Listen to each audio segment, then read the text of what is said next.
பிரியமானவர்களே, இயேசு கிறிஸ்துவின் நாமத்தில் உங்களுக்கு என் அன்பின் வாழ்த்துக்கள். எப்படி இருக்கீங்க? நல்லா இருக்கீங்களா?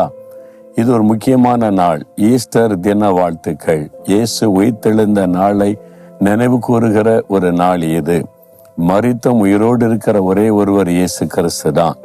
அந்த இயேசு கிறிஸ்துவின் நாமத்தில் உங்களை நான் வாழ்த்துகிறேன். பிறகு எதுக்கு நீங்க துக்கமா இருக்கணும்? நீங்க ஒன்றும் கலங்கக்கூடாது, பயப்படக்கூடாது, துக்கமா இருக்கக்கூடாது. ஆண்டவர் இயேசு உயிரோடு இருக்கிறதுனால நம்ம துக்கமா இருக்கக்கூடாது. பிரச்சனை இருக்கலாம், போராட்டம் இருக்கலாம், நெருக்கங்கள் இருக்கலாம். அவர் உயிரோடு இருக்கிறதுனால இதெல்லாம் நமக்கு ஒன்றுமே இல்லை. அவர் எல்லாவற்றையும் கவனித்துக் கொள்வார். சரியா? அவர் உயிரோடு இருக்கிறார் என்பதற்கு எருசலேமில் இருக்கிற அவருடைய திறக்கப்பட்ட கல்லறை தான் பெரிய ஒரு சாட்சி. இது கூட எருசலேமில் இருக்கிற இயேசுவின் கல்லறையா? அது மாதிரி ஆச்சரியமா பாக்குறீங்கல்ல? இல்ல, இது நால்மாவடியில் இருக்குது. நால்மாவடியிலையா இப்படி ஒரு இடம் இருக்குதா அப்படின்னு நினைக்கிறீங்களா? நமக்கு சில ஆண்டுகளுக்கு முன்பாக ஆண்டவர் ஒரு தோட்டம், தேவனுடைய தோட்டம் என்ற ஒரு தோட்டத்தை ஆண்டவர் நமக்கு தந்து அது ஒரு ஜெப தோட்டமாய் உருவாக்கும்படி கட்டளையிட்டார். இந்த இடத்துல சில வருஷங்களுக்குள்ள இதை அப்படி உருவாக்கி இருக்கிறோம். இந்த இடத்துல நிறைய மாமரங்கள் இருக்கிறது, நிழல்கள் இருக்கிறது. இதுல நிறைய ஒவ்வொரு மாநிலத்தை குறித்த, மாவட்டத்துக்கு குறித்த விவரங்கள் எல்லாம் நாங்கள் எழுதி வைத்திருக்கிறோம். ஜனங்கள் நிறைய பேர் வந்து தொடர்ந்து ஜெபம் பண்ணி கொண்டே இருப்பாங்க. இது ஜெபிப்பதற்காக தேவன் தெரிந்து கொண்ட ஒரு ஜெப தோட்டம். இந்த தோட்டத்துலதான் இந்த மாதிரி இயேசு கிறிஸ்து மரித்து உயிர்த்தெழுந்த அந்த கல்லறை இருக்குல்ல, எருசலேமில் இருக்கிற மாதிரியே அதனுடைய ரிப்ளிகாவை நாங்கள் இங்கே செய்து வைத்திருக்கிறோம். இந்த இடத்துல பல ஜெபங்கள் நடக்கும், சுகமளிக்கிற கூட்டம் நடக்கும், மொழியரவு ஜெபம் நடக்கும். அதற்காக எல்லாம் இதை பயன்படுத்துகிறோம்.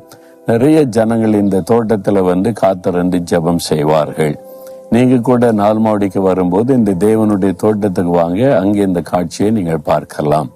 சரி, இன்றைக்கு ஆண்டவர் எனக்கு என்ன செய்தி வைத்திருக்கிறார்? அதுதான் செய்தி. வெளிப்படுத்தின விசேஷம் 1 அதிகாரம் 18 வசனத்துல, மரித்தேன் ஆனாலும் சதா காலங்களிலும் நான் உயிரோடு இருக்கிறேன் அப்படின்னு ஆண்டவர் சொல்லுகிறார். அவர் மரித்தது உண்மை, சிலுவையில ரத்த சிந்தி மரித்தது உண்மை. அவர் மரித்து விட்டாரா என்பதை சோதிப்பதற்கு போர் சேவகன் விழாவில ஈட்டினால் குத்துகிறான். ரத்தமும் தண்ணீரும் வெளிவருகிறது. இயேசு இவ்வளவு சீக்கிரத்தில் மரித்து விட்டாரா என்று ஆச்சரியப்படுகிறான். ரோம் அரசாங்கம் இந்த தண்டனை கொடுத்ததுனால மரணம் உறுதி செய்த பிறகுதான் அடக்கத்திற்கு அவர் அனுமதி கொடுப்பார்கள்.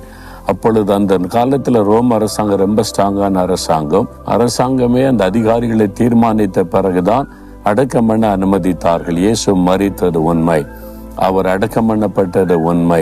3வது நாள் மரணத்தை ஜெயித்து உயிரோடு எழுந்தார். சாத்தானை ஜெயித்து உயிரோடு எழுந்தார். அவர் பயத்தை ஜெயித்து உயிரோடு எழுந்தார். அவர்தான் மரணத்திற்கு அதிகாரியாய் இருக்கிற பிசாசை ஜெயித்து மரணத்தின் மீது ஜெயம் எடுத்து நம்மை பார்த்து சொல்லுகிறார், பயப்படாதங்க, நான் உயிரோடு இருக்கிறேன் என்று ஆண்டவர் சொல்லுகிறார். உங்களை பார்த்து சொல்றார், ஏதோ ஒரு காரியத்தை பயந்து கொண்டு இருக்கிறீங்களா? மனிதரை குறித்த பயம், பிசாசை குறித்த பயம், எதிர்காலத்தை குறித்த பயம், பொல்லாத மனிதர்கள் நிமித்தமாய் வருகிற நெருக்கத்தினால் பயம். என்ன பயம்? பயப்படாதுங்க. ஆண்டவர் சொல்றார், நீ பயப்படாத, நான் உயிரோடு இருக்கிறேன் என்று ஆண்டவர் சொல்லுகிறார். அவர் உயிரோடு இருக்கிறதுனால இன்றைக்கும் அநேகருக்கு தன்னை வெளிப்படுத்துகிறார். இன்றைக்கு உங்களுக்கு தன்னை அவர் வெளிப்படுத்தி கொண்டிருக்கிறார். நான் இஸ்ரவேல் தேசம் போகும் பொழுது அந்த தேசத்தை சுற்றி பார்ப்பதற்கு கைடு கொடுப்பாங்க. அந்த சுற்றுலா துறையில் உள்ள கைடு, அவங்க ட்ரைனிங் எடுத்து படித்து முடிச்சிருக்கணும்.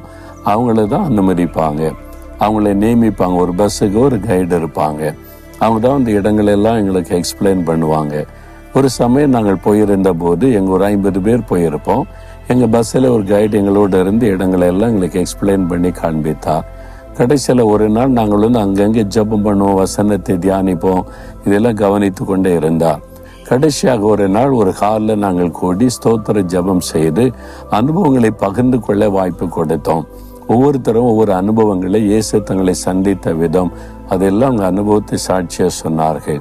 இதை பின்னால் நின்று கேட்டுக்கொண்டு இருந்த அந்த சகோதரர் எங்களிடத்துல வந்து, நானும் வந்து என்னுடைய அனுபவத்தை கொஞ்சம் சொல்லட்டுமா என்று கேட்டுக்கொண்டார். நான் சொன்னேன், சரி நீங்க சொல்லுங்க. ஏன்னா அவர் ஒரு இஸ்லாமிய சகோதரர், இஸ்லாமிய மதத்தை சார்ந்தவர். அவர் வந்து கேட்டதுனால ஏதோ சொல்ல போகிறார், சரி சொல்லுங்க என்று சொன்னேன். அவர் எல்லாருக்கும் மத்தியில் அவர் சொன்னார், நான் ஒரு இஸ்லாமிய குடும்பத்தில் பிறந்து வளர்ந்தவன். ஆனால் நான் இந்த தேசத்துல ஒரு கைடாக வழிகாட்டியாக வேலை செய்வதற்கு படிக்கணும். அதுக்கான கோர்ஸுகள்லாம் படித்து எல்லா மதங்களை பற்றி படிக்கணும். முக்கியமா யூத மதம், கிறிஸ்தவ மதம், இஸ்லாமிய மதம், இந்த 3 மக்கள் தான், அந்த மதத்தின் மக்கள் தான் அதிகமாக அங்கே வருவாங்க. அவங்களுக்கு ஏற்றபடி இடங்களை காண்பித்து அவங்கவுங்க மத நம்பிக்கையின்படி அதை பற்றி விலைக்கு சொல்லணும். எந்த மதத்தை பற்றி குறைத்தை பேசிடக்கூடாது.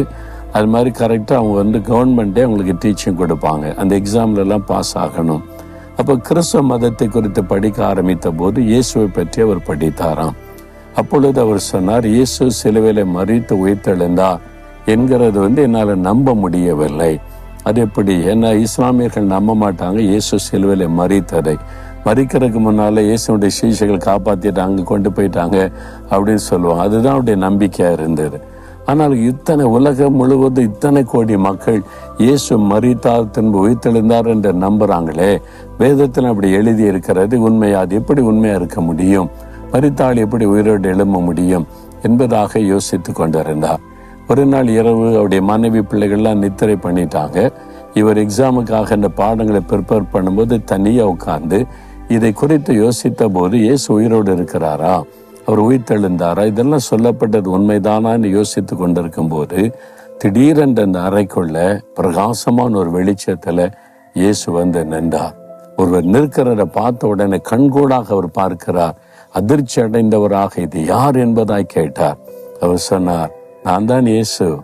நீ உயிரோடு இருக்கிறாரான்னு சொல்லி உன் மனதில் உண்மையான சந்தேகத்தோடு கேட்டல்ல, நான் மரித்தும் உயிரோடு இருக்கிற ஆண்டவர் என்று இயேசு தன்னை உயிரோடு இருக்கிறவராக வெளிப்படுத்தி காண்பித்தார். நீ சந்தேகப்படாதே, நான் மரணத்தை ஜெயித்து உயிரோடு எழுந்தேன், உயிரோடு இருக்கிறேன் என்பதாக இயேசு பேசி மறைந்து போனார். அவர் சொன்னார், அதிலிருந்து நான் இயேசுவை என் ஆண்டவராக விசுவாசிக்கிறேன். அவர் மரித்தும் உயிரோடு இருக்கிறார் என்பதற்கு நான் சாட்சி. எனக்கு அவர் தன்னை வெளிப்படுத்தினார் என்று நாங்கள் ஆச்சரியப்படும்படியாக அந்த சாட்சியை பகிர்ந்து கொண்டார். எனக்கு அன்பானவர்களே, அந்த இயேசுதான் இப்ப உங்களோட பேசுகிறார். என் மகனே, என் மகளே, நான் உயிரோடு இருக்கிறேன், நீருக்கு பயப்படுறேன்னு சொல்லுகிறார். விசுவாசத்தோடு சொல்லுங்க, என் இயேசு மரித்தும் உயிரோடு இருக்கிறார், மரணத்தை ஜெயித்து என்றென்றைக்கும் ஜீவித்து இருக்கிறார். நான் எதுக்கும் கலங்க தேவையில்லை, பயப்பட தேவையில்லை, அவர் எனக்கு எல்லாவற்றையும் செய்வார். விசுவாசத்தோடு சொல்லுங்க, இன்றைக்கு இந்த நாள்ல உங்களுடைய காரியத்தில் அற்புதம் நடக்கும். சொல்றீங்களா? இயேசுவே, நீர் உயிரோடு இருக்கிறீர், மரணத்தை ஜெயித்து, பிசாசை ஜெயித்து, உலகத்தை ஜெயித்து நீர் மறுபடியும் உயிரோடு கூட எழுந்தீர். நான் அதை விசுவாசிக்கிறேன். என்னோடு கூட இருக்கிறீர், எனக்குள் இருக்கிறீர், எனக்கு ஜெயம் தருகிறீர். இன்றைக்கு என் கூட வாழ்க்கையில் ஒரு அற்புதம் நடக்கிறது. இயேசுவின் நாமத்தில் ஆமேன், ஆமேன்.